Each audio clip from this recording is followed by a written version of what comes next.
buenas noches. Debates al día. Ángel. Buenas noches, hermano. Muy buenas noches, hermano. Aquí buscando compartir noticias, informaciones, como siempre, ¿no? A la orden del día y debates al día. Un día muy lluvioso, mucha lluvia, mucha... O sea, ¿cómo tú has visto este mes de noviembre? Que yo veo que amanece un sol radiante y de repente ya a mediodía, 1, 2, 3 de la tarde, está lloviendo. O sea, es un mes como extraño, pero con mucha lluvia. Muy interesante. Sí, así es. Pero realmente deberíamos estar celebrando porque las lluvias siempre son positivas. Sin embargo, este mes, a pesar de las lluvias, ha sido un mes complicado, un mes que ha estado enrarecido por muchos acontecimientos funestos para la sociedad dominicana. El tema de la sentencia del caso de Emily Peguero, que ha sido un tema de obligado comentario continuo. Han habido innúmera cantidad de feminicidios, también acontecimientos que tienen mucho que ver con violaciones tanto de niñas como de niños. Y tal es el caso que nos ocupa en el día de hoy, en los últimos 3 días, el caso del ex fiscal de Dajabón, al que se le conoció una audiencia y se le dictaron 3 meses como medida de coerción. Y esto provocó una reacción airada de la población que esperaba una medida de coerción mucho más severa. Y es natural que en una población, en una provincia que aunque alejada del centro político y el centro que alberga, digamos, a la justicia de manera protagónica, porque donde está la Suprema, donde se conocen los casos más importantes de la justicia, es en el Distrito Nacional. Sin embargo, en ese distrito judicial, lo que esperan los ciudadanos es que el fiscal, como es su responsabilidad, los represente. Y todo lo contrario, en este caso, el fiscal está siendo acusado de violar sexualmente a un niño. Esto es como decir la iglesia en manos de Lutero, respetando que Lutero no era lo que realmente quería vender la iglesia católica. Sin embargo, Ángel, mira, tú resaltas esa parte que uno está cuestionando una sociedad que luce corrompida por todos los órdenes, todos los niveles. Cómo esa desconsideración, uno pensar que personalidades de este tipo, un fiscal, una persona llamada a proteger la sociedad, una persona llamada a crear condiciones, a viabilizar procesos y que se vea involucrado justamente en uno de ellos, pero de qué manera y tan vil, tan feo. A un niño, violar a un niño. ¿Quién sabe esa persona cuántas veces estuvo recriminando, cuestionando, quizá enjuiciando a personas que habían hecho barbarie de este tipo? Y fíjese cómo caer en una situación tan deslenable, tan fea, tan atroz. Y vemos esto en muchos sitios, muchas personas, muchas figuras. Pero al mismo tiempo también, señores, vemos a este ciudadano como hubieron personas que intentaron defenderlo. Quiero que te diga, ahí se armaron caos porque habían abogados, personas de toga, que también querían entrar a defender a este individuo que de una manera tan osada, porque a decir incluso del Procurador General de la República en algún momento respecto a este caso, él mismo había dicho que había sido un caso debidamente investigado. O sea, que no se adelantaron, no fue algo a priori que se hizo, sino que se hizo un proceso investigativo sobre este caso que fue convincente para la Procuraduría General de la República someterlo. Y uno se vive preguntando, ¿hasta cuándo? ¿Qué será lo que se va a hacer para que estos casos no se repitan a diario? Porque lo habíamos escuchado ayer, si no me equivoco, en Barahona también se dio un caso justamente de violación a sí mismo también, de una niña, de un padrastro. O sea, esta sociedad, señores, hay que revisar, hay que ver qué es lo que está pasando en que nuestros niños y niñas y adolescentes están desprotegidos. la ley 136, 06, 03, 06, que establece justamente la protección a estos niños, qué está haciendo falta en ella, qué está haciendo falta en el Estado, en el mensaje social, en la cultura dominicana, para que se enfrente esto de una manera real, señores, y evitemos que nuestros niños sufran situaciones de este tipo. Porque estamos diciendo que cuando se dan estos hechos, Ángel, se marca la vida. No solamente es ese momento que vive el niño de sufrimiento, es que eso le marca la vida. Y cómo entonces estos individuos, señores, tienen ese coraje, esa coraza para afectar niños indefensos, niños, niñas, adolescentes indefensos, y tener esa fortaleza para hacer atrocidades de esta naturaleza. Lo que esperamos es que se busquen las medidas, se busque la forma y que haya un mensaje social fuerte y que definitivamente estas cosas no puedan seguir.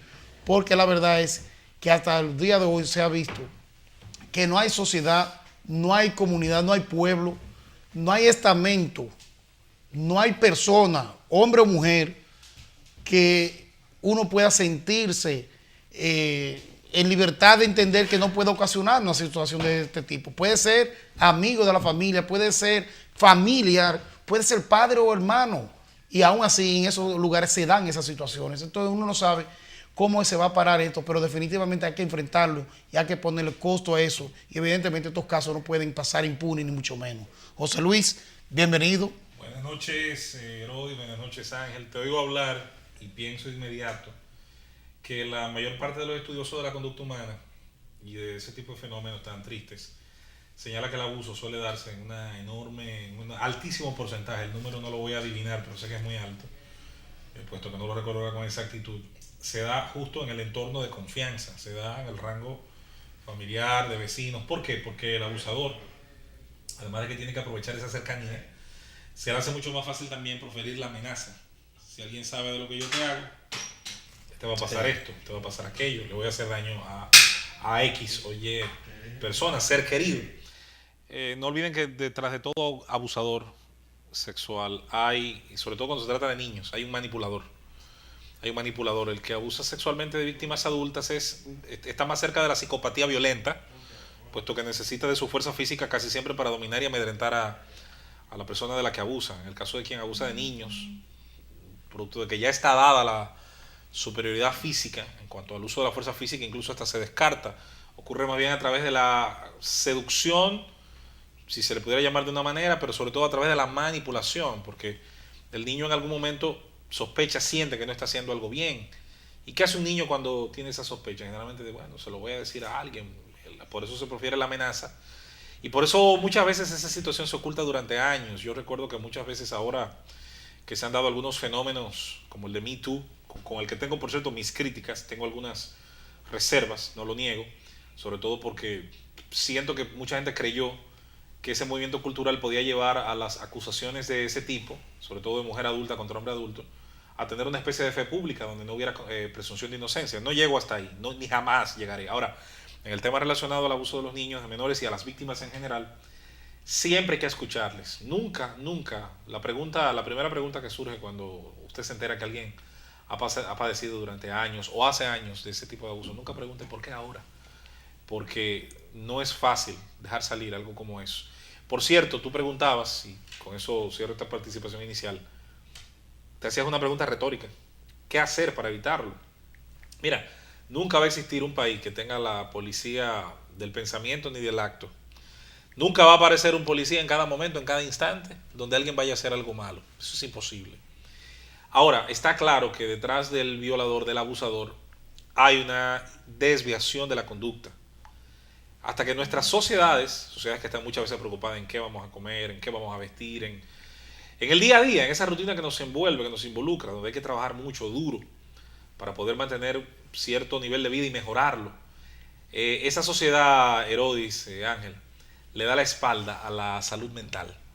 Considera que la salud mental es importante cuidarla cuando ya está todo perdido. Piensa que psicólogos y psiquiatras ya trabajan con los locos sin remedio. Y más bien es todo lo contrario. Muchas veces el remedio para no terminar en la locura está en ir a un terapeuta, no importa cómo se llame, y acudir a ellos. Soy de los que cree que aquí hay que incentivar, romper tabúes hablar de educación sexual, dejar que personas abusadas muestren sus heridas y ayudarle a sanarlas. ¿Saben por qué? Porque detrás de un alto porcentaje también de abusadores hubo un niño abusado. Definitivamente, y muchas veces el tema es, como tú iniciaste, es que ese niño muchas veces abusado tampoco, porque aquí lo que estamos viendo es lo que sale a la luz pública. Pero Dios, ¿cuántos niños habrán ahí? El iceberg, Ángel, solamente deja ver la 9ª parte que flota por encima del agua. Claro. Yo creo que ese fenómeno es peor que el iceberg. Sin duda, afortunadamente estamos en la era de la comunicación y exactamente igual que ocurre con el tema de la violencia intrafamiliar, los feminicidios, los abusos contra la mujer, que ocurrieron siempre en cantidades industriales. Simplemente lo desconocía la sociedad. O lo validaba. Exacto, o lo validaba. ¿Qué es peor? O lo conocía o lo validaba.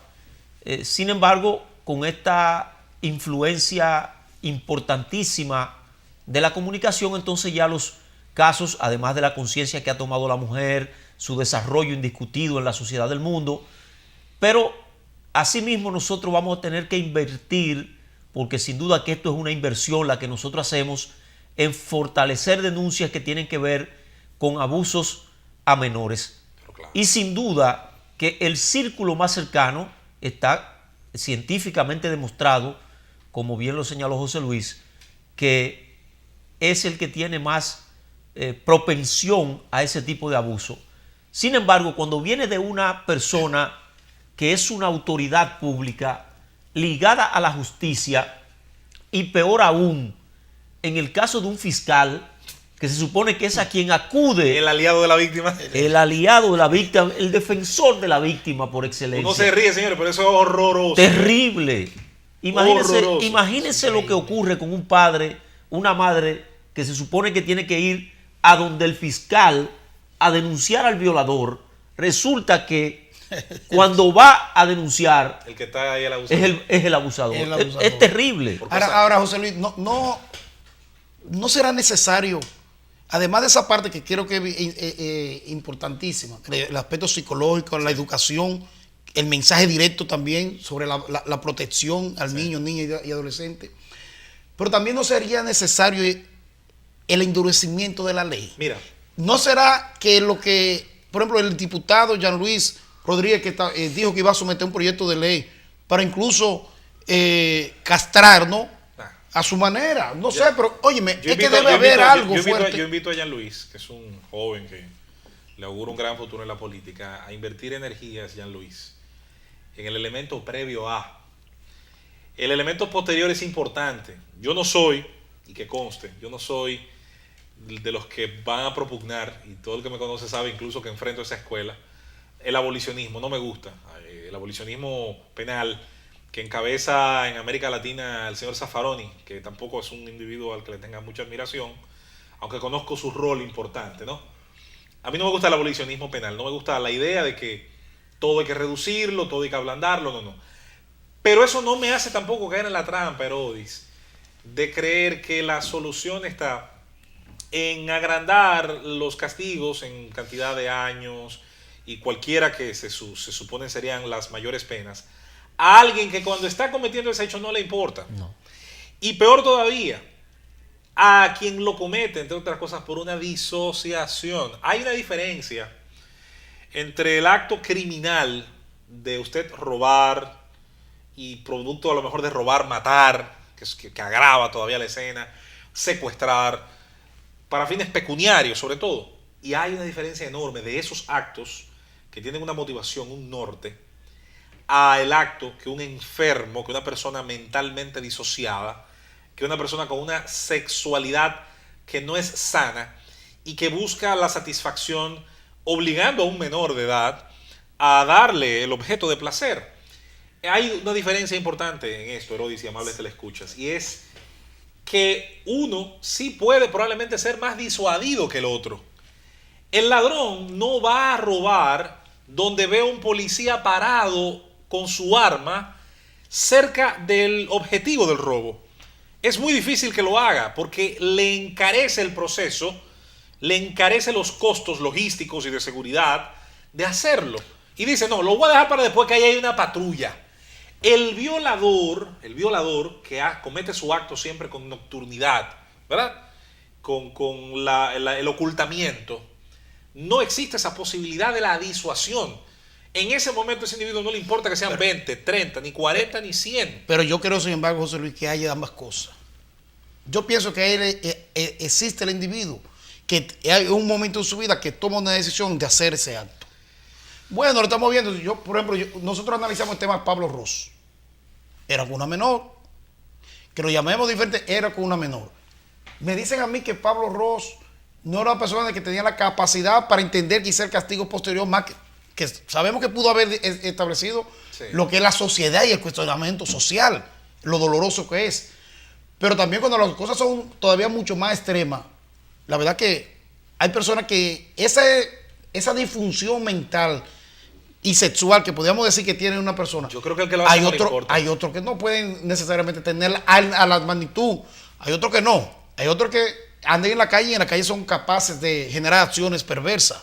Yo no sé qué está pensando Ángel antes de irnos a la pausa, pero es un tema tan delicado, sobre todo en el que hemos entrado, en esa rama que has hablado, que quiero incluso irme a la pausa. Yo sé que mucha gente incluso se va a quedar pensando, ¿qué quiere decir José Luis con esto? Miren, no es lo mismo, no podemos confundir seducción de menores, que casi siempre son adolescentes, y que es un acto, por cierto, bochornoso, no estoy jamás diciéndolo como atenuante, que el abuso, que ya es la imposición, insisto, vía manipulación, amenaza o fuerza física, de alguien para satisfacerse sexualmente, en una, insisto, sexualidad distorsionada.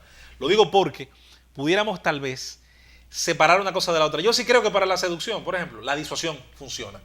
Es la disuasión, porque hay gente que ha entendido culturalmente que llevarse a una muchachita de 16, 17, porque ya está cerca de, porque ya está, ¿verdad?, rozando, no pasa nada. Sí pasa.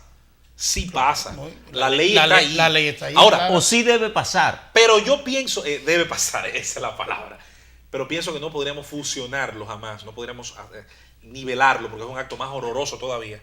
No, claro. A la situación de abuso, que ya te dice que hay una imposición, sobre todo a través de ese juego mental de manipulación y amenaza, y muchas veces por la misma fuerza física, del abuso de menores, que casi siempre está entonces con personas de una edad un poquito más desvalidas. Sin duda que normalmente la gente con ese tipo de conducta desviada es fundamentalmente un enfermo. Sí. Esa es la verdad. Y de verdad que aunque es un acto horrendo, vergonzoso, lastimoso, y que debemos luchar por impedir que se llegue al acto, identificándolo. Claro, no. Por eso los padres debemos estar atentos a los salud hijos. mental es tan importante como la higiene y la salud de otras áreas. Pero me disculpa, yo no quiero considerarlo un enfermo. Bueno. Sí, porque le quitaría la perversidad, porque un enfermo muchas veces no es responsable de sus actos. Pero en este caso sí. Esto es una perversidad. Sí, pero es un tipo de enfermedad que no le quita responsabilidad. Y está penado por la ley. Claro, Evidentemente que no le quita responsabilidad porque está penado por la ley. No lo trata como un enfermo. Pero un drogadicto en medio del... La ley no le trata pero un drogadicto como enfermo. Un drogadicto en medio del delirium tremens de la droga, si mata a alguien, igual es legítimamente responsable. Así es. O sea que no quita que su condición de enfermo, que lo es, yo creo que un adicto a las drogas es un enfermo. Pero si en el delirium tremens o una borrachera, alguien que es adicto al alcohol, que es un enfermo también, cruza una calle y mata a dos, es responsable también, penalmente. Es decir, no crea que llamarle enfermo es decirle inocente. Pero, tenemos la pausa ya sobre el tiempo, pero el tema no, interesantísimo, señor, interesantísimo. Volvemos por la pausa de Debates al Día.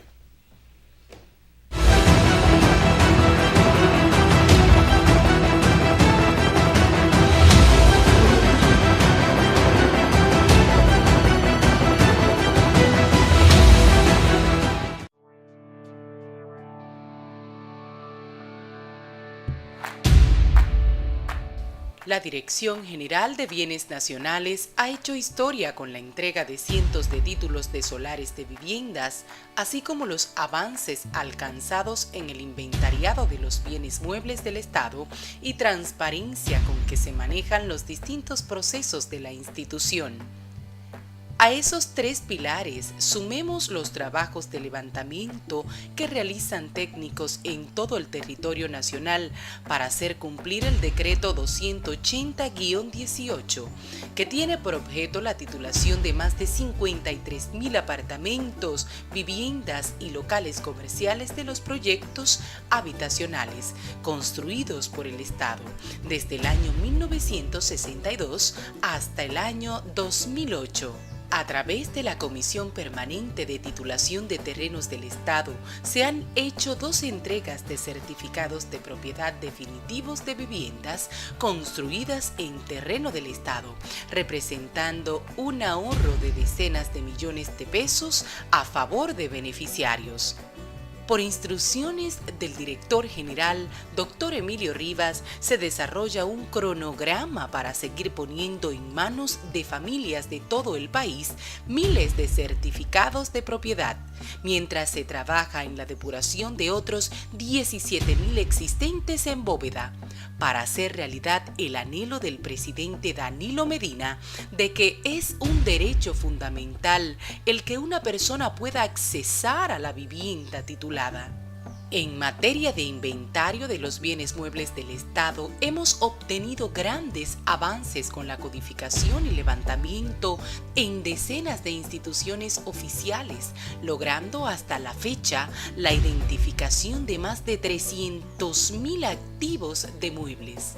Durante la gestión del doctor Emilio Rivas se ha apostado a la digitalización de los servicios, logrando la reconstrucción del data center, implementación del correo institucional, incremento en el ancho de Internet, la puesta en marcha del portal web, el subportal de transparencia y las redes sociales. También hemos avanzado en la instalación de un moderno sistema administrativo del Departamento de Cobros y Tesorería, licencia software, inicio del proyecto Oficina Presidencial de Tecnología de la Información OPTIC, en la incorporación de cuenta única del Tesoro, en la reforma que impulsa el Ministerio de Hacienda, logrando la certificación de la Nordic A3, hemos implementado el certificado digital y la carta compromiso relativa a nuestros servicios.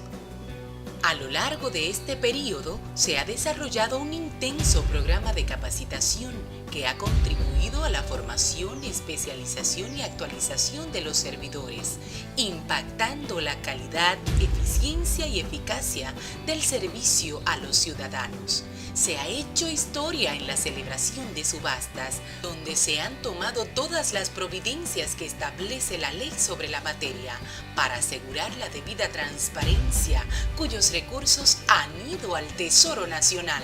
Una muestra de que estamos frente a un gerente al servicio de la gente.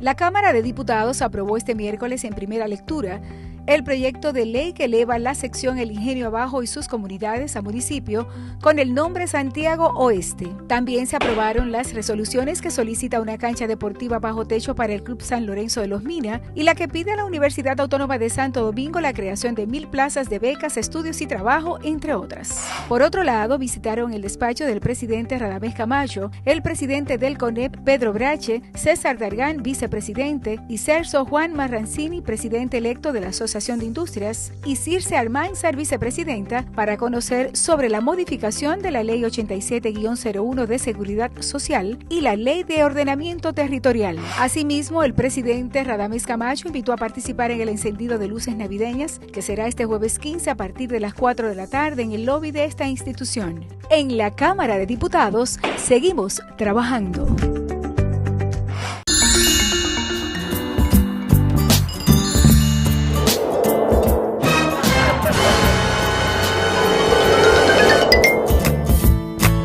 En un mundo donde todos sueñan, solo la auténtica Lotería Nacional del Padre Villini convierte en realidad tus sueños.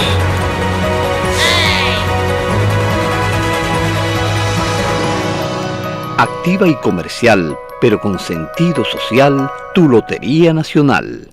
La Fundación Manos Fraternas continúa trabajando junto a un grupo de personas comprometidas con el bienestar social sin fines lucrativos, asistiendo de manera voluntaria a la sociedad, orientados a los servicios de educación, salud y nutrición para favorecer a niños y niñas en condición de extrema pobreza, personas con discapacidad y envejecientes, con el firme propósito de disminuir la desigualdad social en que se desenvuelven y con amor propiciarles mejor calidad de vida. Síguenos en las redes sociales Instagram, Facebook y Twitter o accede a nuestra página web www.manosfraternas.org. Fundación Manos Fraternas, unidos al servicio de la humanidad.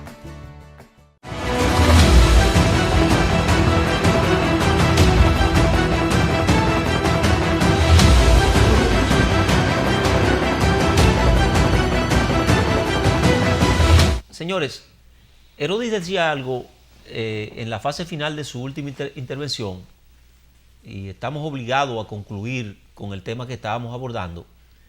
Herodis hablaba de afianzar, de hacer más rigurosas las penas.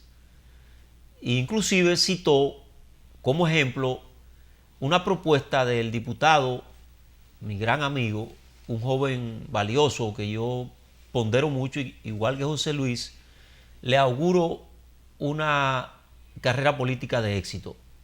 Sin embargo, nosotros comentábamos este tema y decíamos que efectivamente, por lo regular, el que seduce a un niño, el que viola a un niño, el que le viola su intimidad, su sexualidad, por lo regular es un paciente, es un enfermo mental, con desviaciones en su conducta sexual, pero también en su psicología humana. Y castrando a ese individuo, usted no resuelve el problema. Cuando ese individuo salga de la cárcel, de la prisión, entonces va a seguir seduciendo niños ya sin su miembro de la sexualidad.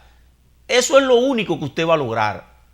La realidad, y yo ahí coincido plenamente con un planteamiento que hace José Luis, en República Dominicana, ¿cuántos son los casos de presos condenados por delitos abominables que hayan cumplido los 30 años de prisión, que es la pena máxima? Son muy pocos. No, yo lo digo hoy aquí, no llegan a 50. Y yo digo con cualquiera. Y yo digo esto, Herodi, quiero concluir diciendo esto. Sí. Yo creo más en la acumulación de la pena, lo que los norteamericanos llaman el felony. Usted cayó preso por golpear a una mujer y usted hizo 2 años y usted al año y medio vuelve porque usted amenazó a una mujer o le quemó el carro, como un payaso que ahora anda en las redes pidiéndole perdón a la mujer después que le quemó el carro y que intentó asesinarla. Y entonces anda llorando en las redes pidiéndole perdón. En otro país tuviera pidiendo perdón de una prisión de máxima seguridad. Entonces, ese que ha ido a la prisión en 2 o 3 oportunidades por el mismo delito de abuso de mujeres, entonces a ese la acumulación de pena ahí debe entrar en vigencia. Ese es un tipo que no está apto para andar en la calle, pero no son 30. Saquémoslo de por vida. Claro. Empecemos a dar cadena perpetua. Yo le doy a Herodis el beneficio de la duda de que ciertamente soy de los que está a favor de un cambio en materia de cómo se va de manera escalonada afectando a los individuos que están en conflicto con la ley. Para eso tienen que producirse muchas cosas, Herodis, de la famosa reforma carcelaria, que yo soy el primero que aplaude. Parece que vamos a dar algunos pasos hacia ella por el tema de la construcción de nuevas cárceles. Eso está muy bien, y que se haga con los duplos pagados en los casos de corrupción me parece mejor todavía. El tema está en que las escaleras, yo siempre hago esa comparación, las escaleras se comienzan por abajo. No se puede comenzar la escalera por arriba, es imposible. Hay que empezar por el peldaño de abajo. ¿Y cuál es el peldaño de abajo? Yo siempre voy a creer que está en la educación.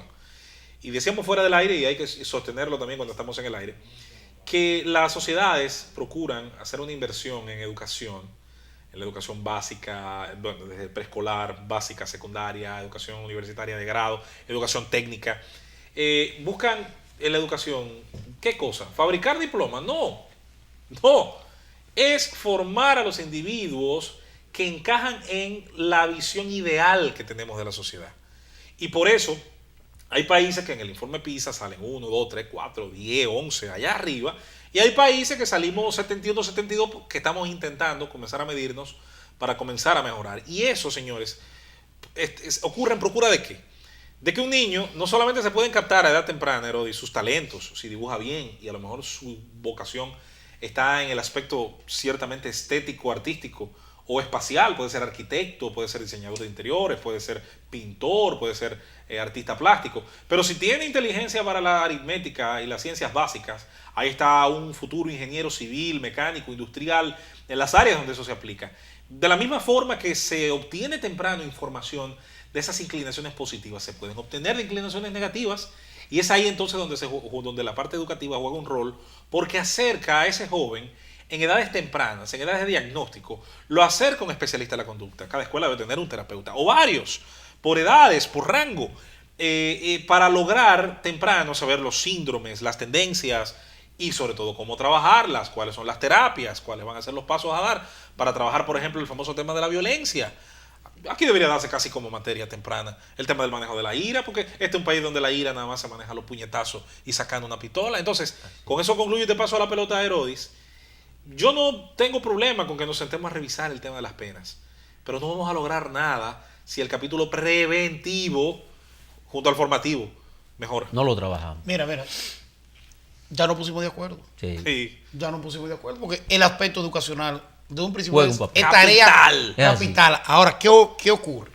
Primero define claramente la inversión del Estado en esto, que tenga una definición clara y de formación hacia la niñez. Claro. Y obviamente esa formación de la niñez nos llevaría a un nivel de la adultez, ¿no? Con esa preparación y para evitar estas situaciones. Pero ¿y hoy? ¿Y el ahora? ¿Cuál es el problema del ahora? ¿Cuál es el problema de que el Estado, hasta que comprenda eso, porque no lo ha querido comprender, porque estamos hablando de situaciones que estamos viviendo de día a día, y aquí el Estado todavía no lo... Parte tenemos que llevar al Estado, claro, a la legalidad que nosotros deseamos, que nosotros queremos. Sí, naturalmente. Sí, porque hay un rol social también que tiene que empoderarse de esto también, incluso en el aspecto de denuncia, porque hay algo que nosotros quizás no lo hemos dicho aquí, que Ángel ahorita lo estableció detrás, es que debe haber un empoderamiento social, Pero claro, un cuestionamiento social de los individuos que están muchas veces en nuestros alrededores, que en muchas ocasiones hasta percibimos y hasta sabemos que tiene esa perversión, que tiene esa condición, o que es propenso a llegar a ella. Fulano es así. Fulano es así. Sí. Cuida a tu niña porque fulano es así. Sí. Que se cuide Pero, él. ¿me entiendes? Que O sea, uno no lo agarre. entonces, es preocupante el ahora. El ahora, entonces, por eso que yo, en el ahora, cuando pienso, por ejemplo, ya lo decíamos así, en esa inyección que dice en el proyecto que establece, yo digo, bueno, yo asumo que esta inyección que él dice debe quitarle el líbido sexual, el deseo sexual. Si quita el deseo sexual, esa propensión a, bueno, tú dirás, pero es que ya que llegó ahí, ya hizo la acción para poderlo inyectar, ya pasó el proceso, ya hay un niño afectado. Sí, pero probablemente ya hay uno más que lo vamos a evitar. Porque aquí también estamos diciendo una cosa de la poca seguridad, porque tú dijiste algo, no te cumplen los 30. De hecho, esa penalidad no tiene 30 años. Entonces, no te lo cumple, pero sale a la calle, entonces, y sigue afectando o con intención de afectar otro posible niño. A mí lo que me preocupa de la castración, al igual que la pena de muerte en países como los nuestros, podría estar de acuerdo si nuestro Estado de Derecho fuera un poquito más fuerte. Es el elemento, señores, de la debilidad todavía, no dudo que eso haya mejorado, en materia de preparar casos sólidos, con pruebas fehacientes, con jueces que puedan, sobre la base de esas pruebas, emitir sentencias que nosotros seamos, vamos a decir, podamos entender que son fieles a los principios, a los códigos. La pena de muerte no tiene el mismo sentido en un país del primer mundo, más allá de que es horrenda como quiera, que en un país donde no hay instituciones, donde se puede utilizar a veces hasta por una figura política, donde se puede utilizar perfectamente para una figura que ha sido incómoda en algún sentido para el poder. Eso es importante tenerlo en cuenta, Herodis, porque así mismo como hemos tenido gente que por errores procesales, y oiga qué lindo suena eso, Qué bonito eso, que eso suena errores procesales. Elegante, suena el nombre de un palacio. Se ha pasado años en la cárcel. ¿Tú te imaginas que por un error procesal a alguien se le castre? Bueno, tú sabes que esa parte más, pues estamos hablando de violación de un niño. Obviamente. O sea, estamos hablando que ahí es un elemento. Pues no estamos diciendo de que enamore a una muchacha, aunque sea de calle. No. La misma Estamos hablando de abuso. Estamos hablando del abuso propiamente dicho. Ahora, y violación más que abuso. Yo conozco y lamento, incluso no me gusta ni siquiera acordarme de ese ejemplo. Pero y ojalá esté el señor doctor Medrano en sintonía, Valentín. Conocemos de un caso terrible, de una acusación falsa de una persona, de un ex cónyuge a otro, de violación a un hijo. Y esa persona, en medio del error y la corrección, se pasó años en la cárcel. Imagínese usted que lo hubiesen castrado. Por un tema de celos. No, pero déjame parar. Yo quiero aprovechar. Mire, señores, por eso yo le tengo tanto miedo al tránquenlo. Yo nunca le he perdido miedo al tránquenlo. La gente aquí aprendió a tenerle miedo al suéltenlo. Que hay que decir, no está mal del todo. Pero en ese sentido, Ángel, la idea distorsionada de una parte de nuestra sociedad de que el juez bueno es el que tranca ante la menor sospecha es un grave error que ha hecho que la gente le pierda respeto y valor al sistema de garantías, a los procesos que deben cumplirse, y por eso, y el caso de Marlene y su hijo fue un perfecto termómetro de eso. Incluso a veces se tiende a confundir justicia con venganza. Mucha gente entendía que lo propio era tirarlos al parque del pueblo y que la masa produciera hacer un linchamiento, y mucha gente me discutirá incluso saliendo de aquí si eso es bueno o es malo. Hay gente que hasta lo discute. Bueno, yo soy de los que cree que si estamos en un Estado de Derecho es porque yo cedí la venganza individual a favor de un Estado que decida sobre la base de unos códigos castigar. Por eso hay que tener mucho cuidado con ese tema, porque por eso las acusaciones ninguna tiene fe pública. Todas hay que probarlas. Ahí lo que hay que probar es un Estado de Derecho. Aprovecho el cuestionamiento, porque esto es un cuestionamiento velado que tú le haces a la fortaleza del sistema jurídico dominicano, y eso lo vivimos a diario, evidentemente. Sí. Entonces yo aprovecho eso para darle pie a un tema que nosotros vamos a conocer, que es que una amplia comisión del Partido Revolucionario Moderno ha ido a Washington justamente a denunciar que la justicia dominicana está siendo manipulada y controlada por el gobierno y por el partido de gobierno. Qué delicado ese tema. Tenemos la pausa. Oye, la pausa nos va a hacer refrescar la mente, porque adelanto que tengo una crítica sobre eso al Partido Revolucionario Moderno, pero venimos. Entonces nos vamos a ver primero la pausa. Pues entonces ahí ya.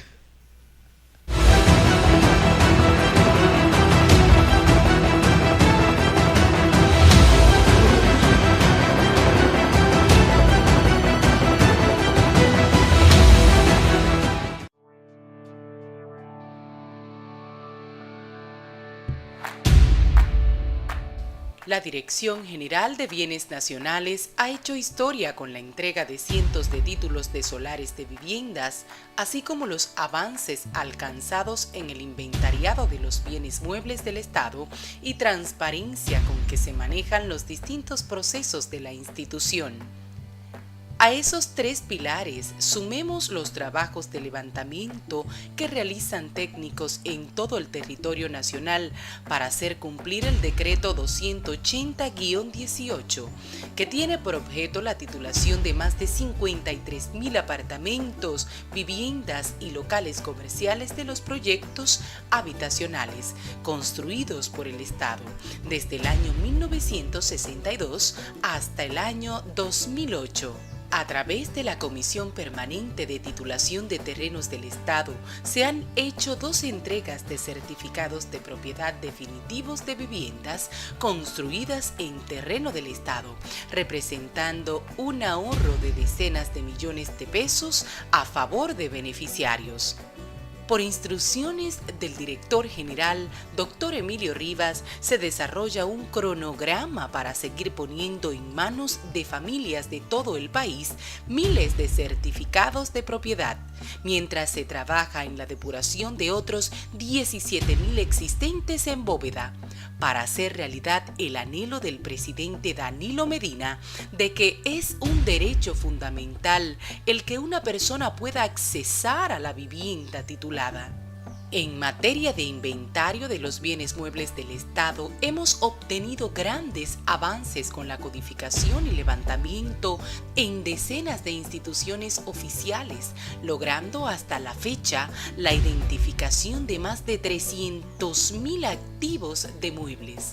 Durante la gestión del doctor Emilio Rivas se ha apostado a la digitalización de los servicios, logrando la reconstrucción del data center, implementación del correo institucional, incremento en el ancho de Internet, la puesta en marcha del portal web, el subportal de transparencia y las redes sociales. También hemos avanzado en la instalación de un moderno sistema administrativo del Departamento de Cobros y Tesorería, licencia software, inicio del proyecto Oficina Presidencial de Tecnología de la Información OPTIC, en la incorporación de cuenta única del Tesoro, en la reforma que impulsa el Ministerio de Hacienda, logrando la certificación de la Nordic A3, hemos implementado el certificado digital y la carta compromiso relativa a nuestros servicios. A lo largo de este periodo se ha desarrollado un intenso programa de capacitación que ha contribuido a la formación, especialización y actualización de los servidores, impactando la calidad, eficiencia y eficacia del servicio a los ciudadanos. Se ha hecho historia en la celebración de subastas, donde se han tomado todas las providencias que establece la ley sobre la materia para asegurar la debida transparencia, cuyos recursos han ido al Tesoro Nacional. Una muestra de que estamos frente a un gerente al servicio de la gente.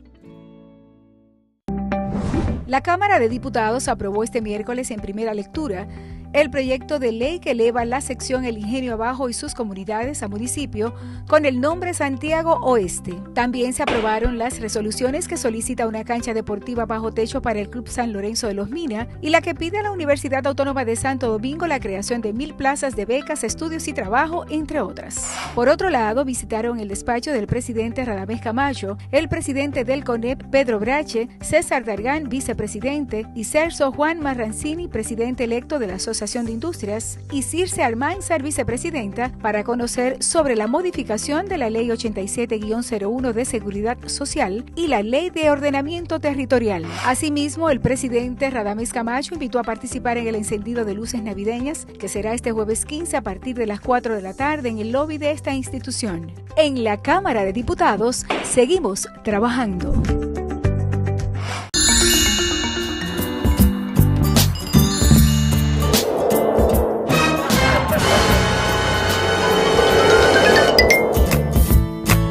En un mundo donde todos sueñan, solo la auténtica Lotería Nacional del Padre Villini convierte en realidad tus sueños.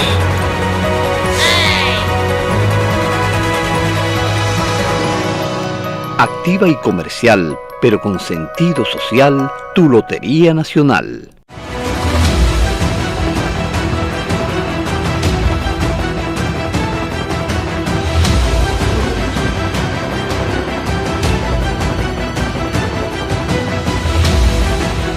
Bien, Ángel, José Luis. Ángel ahorita nos decía que el PRM envió a Estados Unidos una comisión en la cual se está denunciando el poder y el control que tiene el PLD en el control o estamento del Estado. De la justicia. De la justicia, ¿no? Y esto no es de ahora, señores. No es desde ahora que no solamente el PRM, sino también la misma sociedad ha estado demandando una justicia independiente. Y definitivamente los gobiernos a lo largo de los años se han beneficiado de esto. han podido claramente manejar el tema de la corrupción, el tema de la impunidad.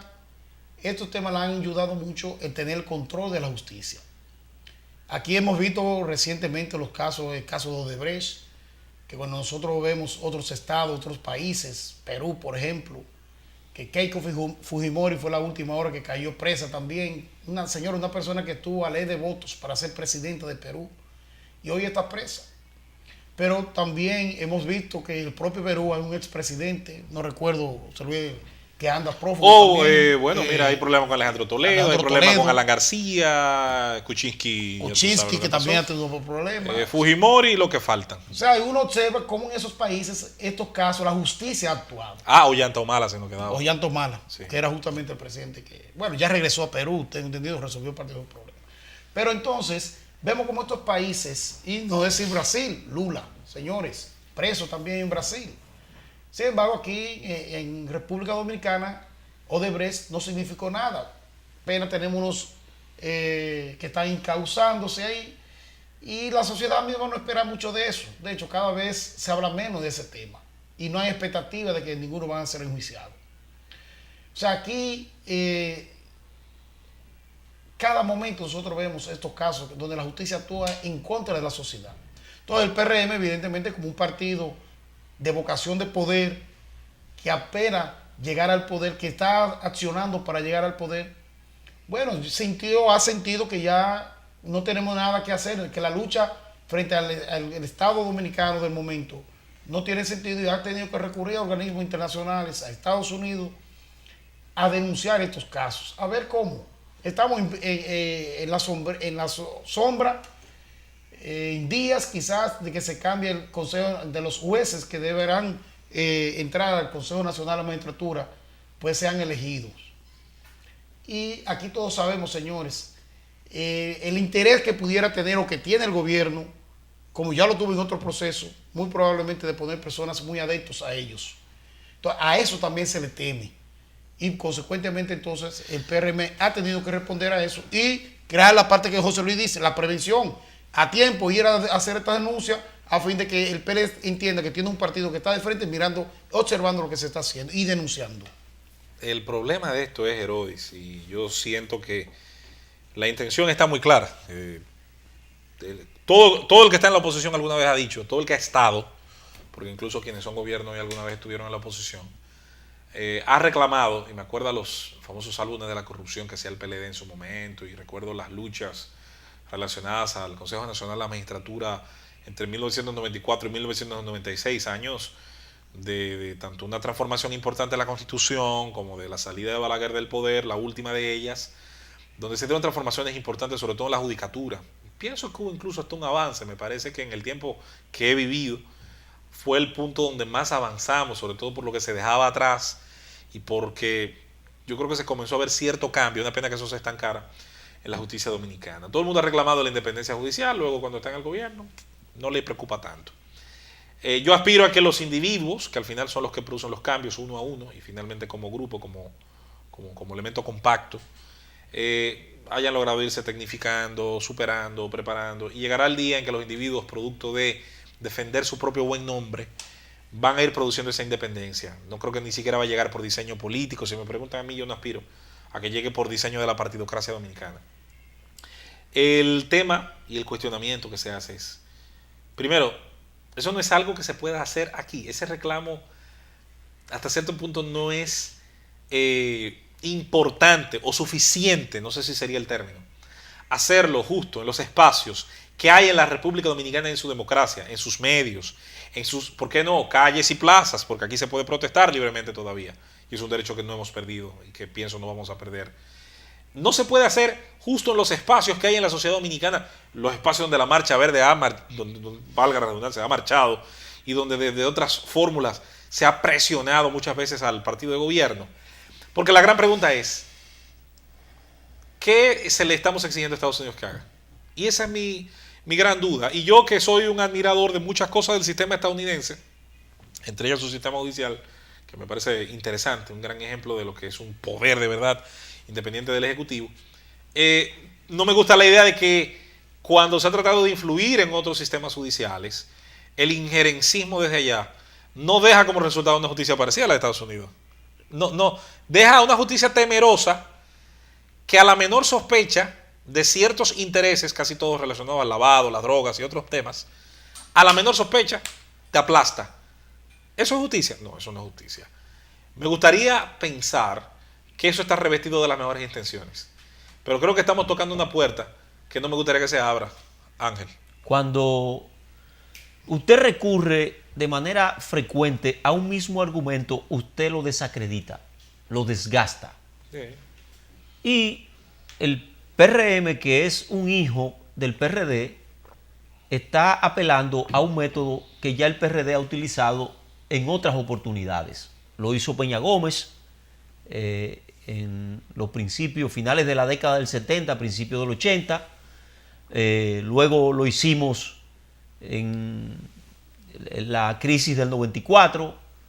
Luego también se hizo posteriormente en el 98. Y ha sido un camino frecuente. Y yo digo, ¿cuál es el resultado? Exactamente como tú decías, José Luis, ¿qué espera la comisión que encabeza Orlando Jorge Mera y que integra Sigmund Freud, pero también lo integra un abogado de la barra de la defensa de Chu Vázquez? Que tú me dices, estamos apelando a que en el caso de Chu la justicia sea diferente al resto de los enjuiciados. Y entonces por eso es que estamos yendo a Washington, estamos yendo a la OEA. Y estoy hablando de una persona que es mi amigo y que yo quiero decir aquí que pienso que no es una persona que de verdad haya cometido un delito. Lo digo de manera pública en el caso de Chu. Pero eso no tiene que ver con que una comisión de ese partido viaje a Washington a hablar de temas de la parcialidad de la justicia y vaya con un encargo particular de la defensa de un enjuiciado. Entonces, ¿qué es lo que queremos? Que la justicia sea independiente y que obre como debe obrar, o que no me perjudique cuando me involucra a mí en una acción que tiene que ver con la justicia. Finalmente, porque ya nos están haciendo señas de que debemos despedirnos y se nos va a quedar el tema para mañana, que debíamos tocar otro temita aquí en el programa, pero finalmente quiero decir con el tema de las visitas fuera del país. El PRM, que yo he defendido, que ha diseñado una estrategia correcta en los últimos movimientos que ha hecho, yo pienso que dio un paso equivocado. El PRM tiene que fajarse a construir senadores para que cuando se vaya a componer el próximo Consejo Nacional de la Magistratura haya equilibrio y podamos tener jueces independientes en la sociedad dominicana, o por lo menos con equilibrio. No ir a estar lloriqueando por ahí. Yo le voy a agregar a eso para que Rodi fajarse a construir senadores. Para que Rodi concluya. Para que Rodi concluya. Sí. Yo le voy a aplicar la siguiente frase. Ten cuidado con lo que desea hacer. Yo insisto, es una puerta que hay que ver, si usted la toca, ¿qué pasa? Exactamente. Está bien, pero el tema es que nosotros, mira, lo primero no lloriquear, Ángel, tú no puedes decirle eso. Es un Estado de Derecho. Eso es lo que yo pienso. No, es un Estado de Derecho, lo están haciendo. ¿Qué está haciendo el PRM? Señores, estamos en un mundo globalizado. Existe el derecho internacional público, hay acuerdos internacionales. Sí, pero el Poder Judicial es soberano. Eso es un tema también. Eso es, señores, ¿qué hemos dicho nosotros? Que aquí estamos haciendo un ejercicio democrático de derecho, primero, que se ha hecho internamente, y el partido de gobierno lo ha hecho trepito. ¿Qué va a hacer? ¿Qué debe hacer? Ciertamente, algo que tú dices, y también se va a hacer ahora. Y los jueces posiciones políticas. Los jueces del Tribunal Constitucional se van a elegir de manera ilegítima. Se van de manera legal o ilegal. Puede ser legal, pero no puede ser también legítima. Bueno, pues eso es. Que de hecho, el que actualmente salieron, estos dos carajos de PLD que tenemos ahí, fue ilegítimo. Vamos a seguir estos temas en el parqueo porque el tiempo aquí dentro se nos acabó, señores. Para Herodes, para Ángel, para un 02 Luis Mendoza. Pasen buen resto de la noche. Debate al día retorna mañana a las 10. Un abrazo.